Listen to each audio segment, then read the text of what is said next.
Thank you. Leaders from the New York State Correctional Officers and Police Benevolent Association were joined this morning by elected officials, including Republican State Senator Tom O'Mara, in calling on the State Department of Corrections and Community Supervision to implement certain reforms. Here to tell us specifically what they want from docs is NYSCOPA President Mike Powers. Welcome to the Capitol Press Room, Mike. Thank you. It's a pleasure to be here. We do not have Senator O'Mara on the phone, so it's just you and me, baby. Let's begin with some context. What has been taking place in New York's prisons that have prompted this call for reform? We've had a significant rise on the assaults on staff and the assaults on the inmate-on-inmate population. Significant, about 11% increase from last year and a 24% increase from 2010. Much of that is a result from some settlement purposes with the Department of Corrections and some certain media groups and advocates that have come into our agency and changed much of how our agency works, and much of that has promoted continued violence in our facilities that is slowly starting to manipulate the scene as the frontline correction officers being the victim. All right, so let's go back for a second. You said that the reason why there are more physical injuries from assaults is that there are people who are infiltrating the docs system?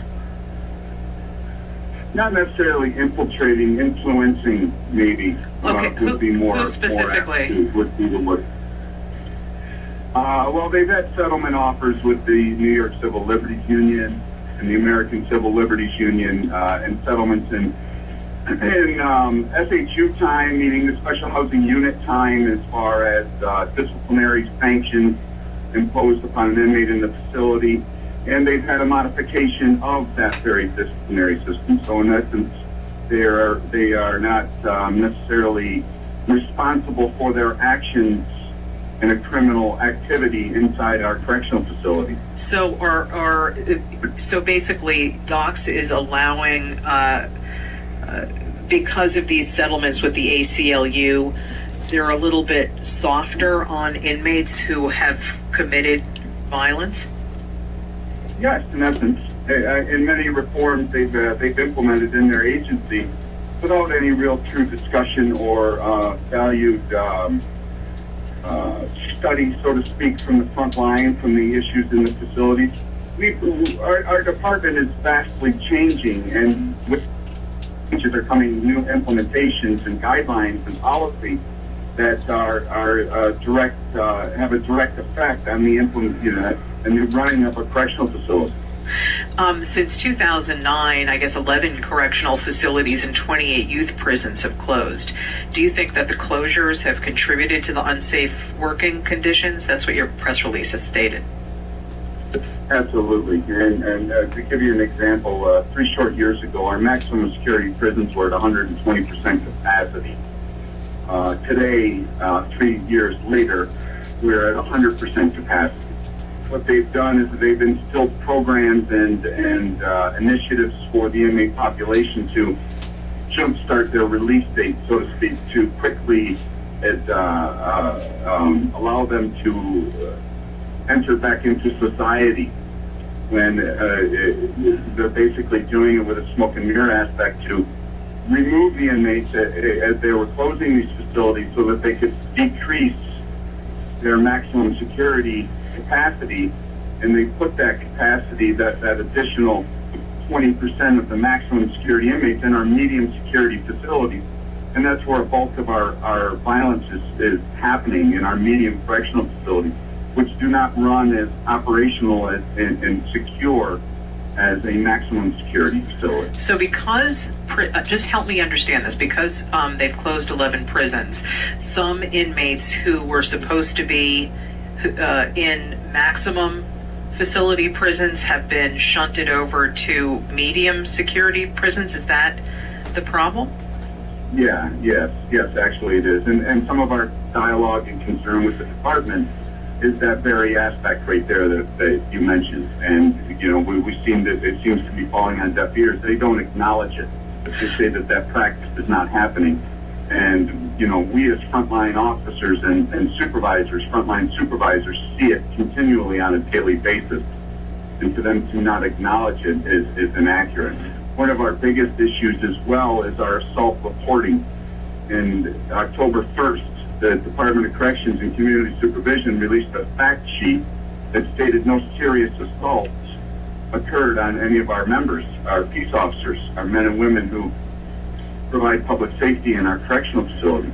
And as late as September 24th, we had two individuals, officers acting on a tip, enter an inmate cell and were violently attacked with an inmate with a homemade type prison type ice pick weapon, stabbing one of the officers in the upper torso 7 times, which hospitalized him for 3 days.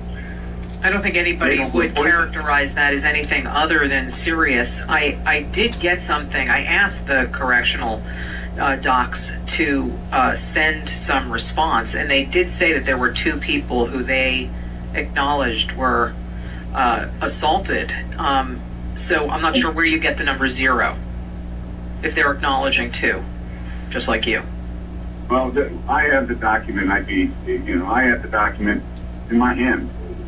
It says 0 for 2014, effective to October 1st of 2014. And that's our biggest concern. They may acknowledge it now, and it may have been an oversight, but I can't speak on behalf of the department. I have the document in hand. Thanks. A bigger issue is that Docs is saying that there is no correlation to the uptick in the rates of assaults on staff with the prison closures. And they cite some statistics from 2011 saying that when the governor closed 7 prisons back then, the assaults that year and the year after went down. We have, that's an inaccurate statement. Since 2010, the assaults on staff have risen by 24%. As the inmate population has decreased by over 3,000. Those are facts. So ultimately, you're saying that while you acknowledge that there are fewer inmates and that some of the closures might have been warranted, they aren't. It's almost like the wrong prisons are being closed, and prisoners who are very violent are being thrown in with prisoners who aren't as violent. Is that how you would explain the problem? And if not, can you explain it to me? That's one facet of it, yes. It's multifaceted, quite honestly. It has to do with the reclassification of inmates, as we just discussed. But it also deals with a different type of mentality. There's a sense of no disciplinary action taken upon a convicted felon in a correctional setting if they act out of line. We have mechanisms in place to report them, but the discipline is not as it should be. And what we've seen significantly in the last 5 years is a very large increase in gang activity in our facilities and gang violence. These very gang members on the streets in some of our inner cities, and it's a very difficult task to maintain and monitor. We are effective in doing some of it, but we can't do all of it. There's the reintroduction of heroin in our correctional facilities, along with the introduction of synthetic drugs such as Suboxone or synthetic marijuana. These have great effects when being used, and these create a violent atmosphere for us to work in. We understand that it comes with the territory, but there doesn't seem to be any action taken towards it. And for them not to recognize the assault on staff, quite frankly, in my opinion, is negligent. So Docs has said that they are listening to you and have made changes. They sent me a list of reforms, and one of those reforms actually included gang identification gang identification training to NYSCOPA leadership. Did that happen? Can you acknowledge that that took place?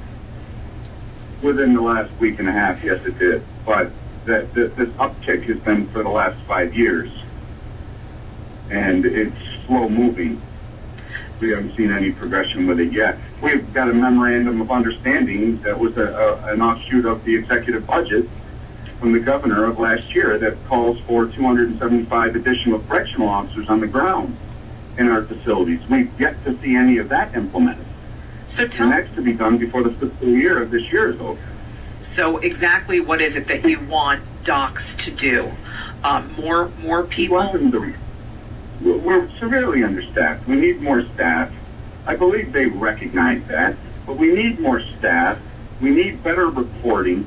We need to have more action against criminal acts in our facilities and prosecution from the outside agencies to prosecute within these facilities within their county. It sounds like you're saying you don't have that they're not backing you, that they don't have your back. In some capacities, they don't. Some counties do, some counties don't. We want it to be recognized clear across the state. What is? I know that and the numbers that the department imposes or is given you, which I will say are inaccurate.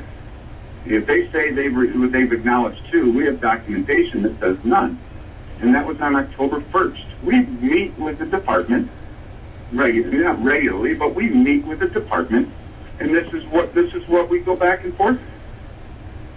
And these negotiations have been, or your requests, I should say, have been made for a while, and you have seen very slow movement from docs. Very slow movement. All right, so that has resulted in these press conferences that you are having today. You had one in Elmira. I think you're going to have one later today outside of Attica and Marcy.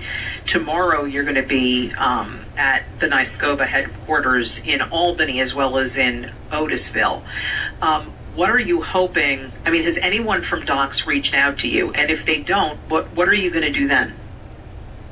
We have not. I haven't heard as of yet from today from the department. I anticipate hearing from them soon. I don't.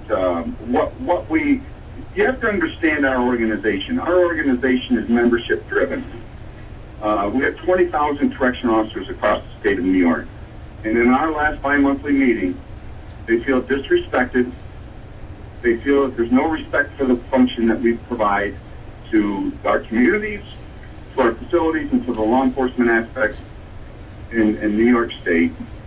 And they've had it, and they've directed us as their leaders to come out and address our issues. And that's what we're doing. That's how our Constitution is built. It's how it's written, and this is basically how it's come. They've seen the docs report. They've seen the fact sheet. They're upset by it. We just recently had a female correctional officer be physically accosted less than a week and a half ago. A guy who does not belong in a medium correctional setting was found to hide himself inside a storage room and physically accost one of our female officers in an attempt to sexually assault her. And this guy's history provides and shows that he doesn't belong in a medium correctional setting. We have been speaking with Mike Powers. He is the president of the New York State Correctional Officers and Police Benevolent Association. I want to thank you for being so forthcoming with us and for speaking your mind. We appreciate it. Thank you. Thanks for having us.